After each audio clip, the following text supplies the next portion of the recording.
Hello everyone, today I am going to show you my I don't know if I will say favorite, I only have one favorite, but 4 ways to turn loops. This is helpful for belt loops, spaghetti straps, etc. These can be really tricky if you're kind of new to them and a little scary maybe, but there are 4 methods that will help you get there. Some of them use special equipment, some of them do not. So without further ado, first I want to say that it is a good idea to trim down your seam allowances before you move forward turning any loops. I've already trimmed down the seam allowances on the other 2 loops, so I'm just going to trim down these here. So my personal favorite way is with a loop turner. I will link one of these in the videos below. This is a very often used tool in my sewing room. It has, I don't know how well you can see this, but it has a little hook on the end. It's a very narrow metal stick with a little hook on the end and a little flap that closes to the hook. And how you use one of these is you slide the stick all the way through your loop, and then you're going to hook the hook around the outside edge of the fabric, and with your thumb through the fabric push that little lever up to meet the hook. And then when you pull, you will feel that point of the hook go into your fabric, and that little flap will keep the hook from hooking any other parts of your fabric when you are turning this loop. And then you will be able to just slide the rest of that all the way out, unhook your loop, pull out any of this bunching fabric here, and you have a beautifully turned loop. Very quick, very easy. That is my personal preferred method. Another good method is if you have a chopstick.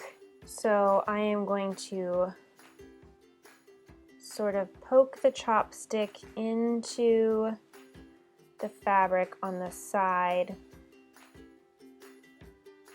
and then slide that excess fabric around the top, and you will be able to then pull all the fabric down around the chopstick.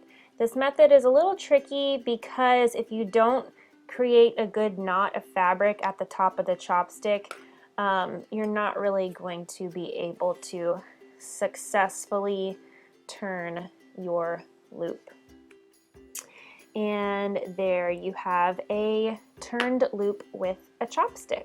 Another simple home remedy method is a safety pin. Everybody has a safety pin in their sewing room, and you would just stick your safety pin through one side of your loop and close it, and then push the safety pin down into your loop and pull your loop down your safety pin. Obviously you need a safety pin that will fit in your loop. You might need to sort of pull your loop down here to make more room. Keep sliding, and now you have another quick, nice turned loop. If you don't have a chopstick, or even if you do have a chopstick, I definitely think the safety pin method is a little better in my opinion. Next method is the straw method. So here we have a loop, and on this loop I left a really long thread tail. And we are going to thread this thread tail through a hand needle. In this case, I'm using a bigger embroidery needle. And I'm just going to tie this off so that doesn't go anywhere.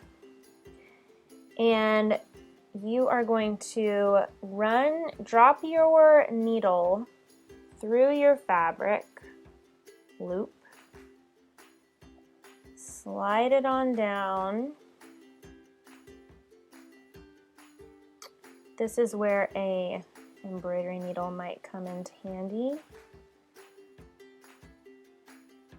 Pull that needle all the way through your fabric loop, and next thing you're going to do is drop your threaded needle into your straw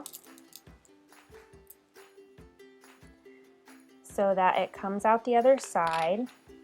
And then you are going to, so you will need a pretty long thread tail. It needs to be longer than your loop and your straw combined. And then you're going to push your straw up into your loop.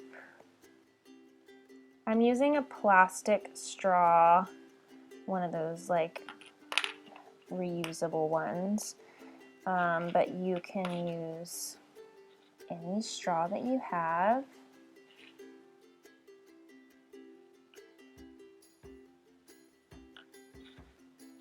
Make sure to keep your needle out of your straw. Pull that all the way almost to the bottom, and then you will be able to, when you pull on this thread, it's going to pull those that end of that loop in through the straw. So you want to kind of guide your loop up as you're pulling down on the thread at the same time. This one again is one of those, there we go. And now you have another beautiful turned loop.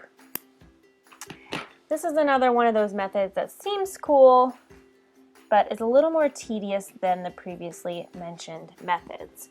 Now, lastly, you may have a heavier fabric that just does not want to turn in on itself. And in that case, it is perfectly okay to press the fabric ends in to meet at the middle, and then fold those in again in half and stitch along the outer edges, just a top stitch, a edge stitch, to hold that loop in place. So here we have it. I have top stitched that folded edge. I had already pressed this, so it wasn't too hard. You will see this method done a lot on denim. In denim, they actually usually fold it into thirds instead of quarters. So there you have 5 methods for easy loop turning. Again, this loop turner will be linked in the description box below. I hope you found that helpful. Loops can be scary, but they don't have to be, and they're great for fun summary items as well as making pants. If you're joining me for the Nita Trousers Sew Along, look out for the next video, and happy sewing, everyone!